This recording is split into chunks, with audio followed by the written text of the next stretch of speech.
In a starcraft funded by the Hyperion Company, 3 astronauts are leaving on a 2-year mission to Mars. The crew includes mission commander Marina, biologist David, and medical researcher Zoe. The takeoff is a bit bumpy, but Marina is an excellent pilot and quickly takes control of the situation, getting them to leave Earth safely. She begins a careful spin to create artificial gravity and unspools their solar panels, and this spin makes David feel a bit sick while Zoe enjoys it like a roller coaster ride. This is Marina's last mission before retirement, so it is extra important for her to do it well. When they safely attach the ship to the station, David takes a moment to recover while Zoe explores around, admiring the beautiful view of Earth through a window. They hang up some memorabilia in their new bedrooms and find a wall with the signatures of previous astronauts, so they add their own. They also put down all the equipment they'll need for their experiments. Once everyone has settled in and has had a snack, they connect to the base for an interview, during which Zoe talks about how she applied to Hyperion as a joke, but once accepted, she saw it as an amazing opportunity.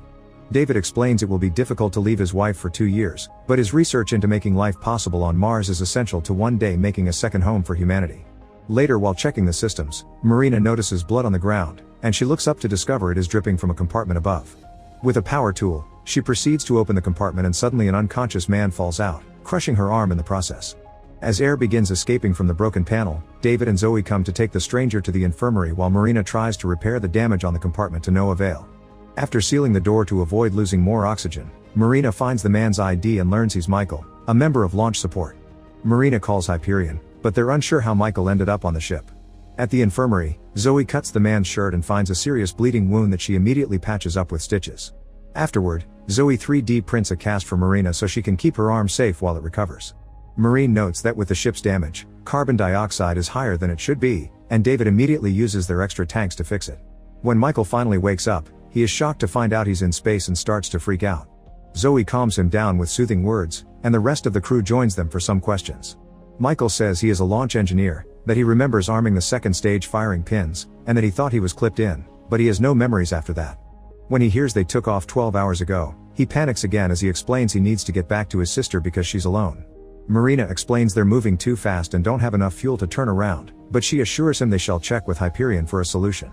Later, the crew shares their food with Michael, and Marina tells him that Hyperion checked on his sister. She's doing okay, and they are hiring a full-time guardian, covering every expense. Michael apologizes for freaking out and says that he won't just sit around, he is a quick learner and will do any chore they can give him to help around the ship. The crew officially welcomes him into the team, and Zoe gives him a tour of the ship, including showing him the wonderful view of Earth. He also tries to wash the blood off his shirt to no avail. Since there are only 3 beds, Michael has to sleep on the stretcher, and it's quite a restless night for him. The next day, Michael is given his first task, which is helping David with data entry. David checks on his plants and tells Michael what to write down while they listen to some weird jazz music. Michael teases him for it, and David explains that the unpredictability of jazz together with its pure and messy expression allows it to find a balance. Meanwhile, Zoe puts on an astronaut suit and enters the broken corridor to try to repair the compartment with Marina's guidance. Zoe takes a picture of the machine and sends it to Marina, who is devastated to see the results. There has been a short that fried the machinery needed to keep CO2 at safe levels and keep the crew breathing, so this may get dangerous soon. Afterward, Marina nervously calls Mission Control to report that they have a damaged life support assembly, and they promise to look into it. Next, Marina asks to speak with David in private. She asks him if he can use his equipment to produce more oxygen here instead of saving the plants for Mars, confessing what happened to the compartment.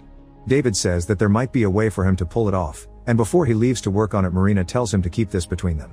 David immediately goes to his lab and, using some empty bottles, he begins expanding his algae production. In the meantime, Michael puts on a suit and joins Zoe in the damaged room.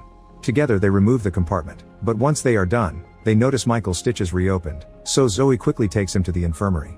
While she tends to his wound, he thanks her for not just for doing her job as a doctor but also for making him feel welcome.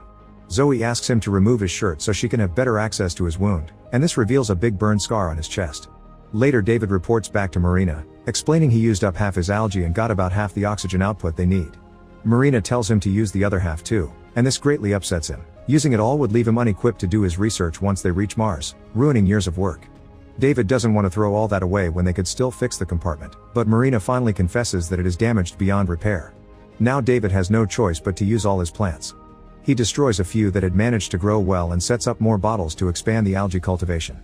Sometime later, Michael sends his sister a video message about how things are going for him. He had thought he would be a burden, but he has really found his place on the crew, helping out where he can and truly befriending them. They've even allowed him to sign the wall with all the other astronauts' names. Going to space may have been an accident, but it has become a great opportunity. Meanwhile, David checks on the second batch of algae and is devastated to discover that it failed. Marina has to hold back tears when she reports this to Hyperion and walks through their limited options. Afterward, she breaks the news to Zoe, explaining that even with David's work on the algae there is only enough oxygen on board for 3 people to survive. When she implies that they may have to get rid of Michael, an argument ensues, and Zoe is disgusted by how easily they would get rid of a human life before truly wasting all their options. Zoe points out they had a giant tank of liquid oxygen used for the launch that could still have some oxygen left, but Marina says they have no way of knowing for sure and it would be way too risky to climb the tether to check. When Zoe wants to consider other options, Marina tells her Hyperion already checked every possibility, but Zoe still refuses to accept it. Since they can last another 20 days before it is too late, Zoe says they should wait and take as long as possible to figure out a solution, so Marina ignores David's disagreement and gives Zoe 10 days. They also agree to keep things from Michael for now. After their meeting is over, Marina talks to Hyperion again and has to defend her decision to wait, explaining that the crew should look for a solution even if it's futile, otherwise they'd be too racked with guilt to cope. 3 days later, Zoe is checking on Michael's wound and he notices her looking at a scar, so he shares the story. He was 9 when his apartment caught on fire, which orphaned him and his sister. He's taken care of her ever since that night and they only have each other. Later, Zoe sobs quietly in her room. Tired of waiting, David makes a decision to break the rule and he approaches Michael, telling him they have tried everything they could but it is impossible to get more oxygen. Every day Michael is with them presents a danger to the crew and the entire mission. David thinks that if there was another way, Hyperion would already know by now, so he hands Michael a lethal injection, promising it will be painless and apologizing before leaving.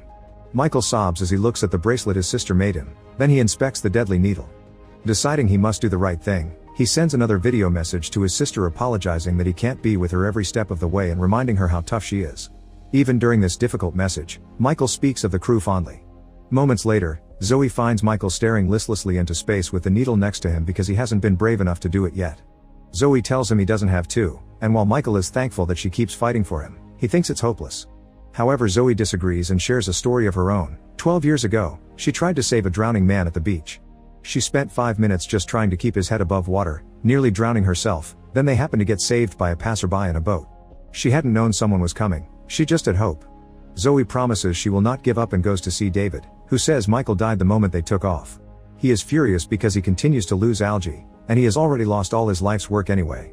Still stubborn, Zoe won't accept this and decides to start teaching Michael how to climb the tether as a last-ditch effort to reach the tank. Unfortunately, Michael just cannot get the hang of it. He keeps slipping down and falling, which ends up with him hitting his forehead. Desperate, Zoe approaches Marina and David to ask them to let her climb the tether. She also asks David to come with her since Michael cannot do it. To her surprise, David accepts, and he explains why. The first batch of algae has also died, meaning now only 2 people will survive. The launch tank is their only hope. Minutes later, David and Zoe suit up and begin the 450-meter climb. It is quite difficult at first and they have to make a great effort, but the further up and away from the artificial gravity they get, the easier climbing becomes, especially when they stop for a break. Halfway up they reach the solar array, where they have to be careful because one wrong move could take down their ship's power permanently. The duo climbs slowly and very carefully with the help of a rope, managing to make it across without breaking anything. After a bit more climbing, they land on the other end of the ship, and Zoe is the one to approach the containment with the tank with careful hops. After the containment door falls into the abyss, Zoe taps into the tank and confirms the gauge goes over 500, meaning they have more than enough oxygen for everyone. After reporting to Marina, David lowers a cylinder with a rope, which Zoe grabs and connects to the pipe to fill it up. The seal is imperfect and some oxygen leaks, but it is still enough.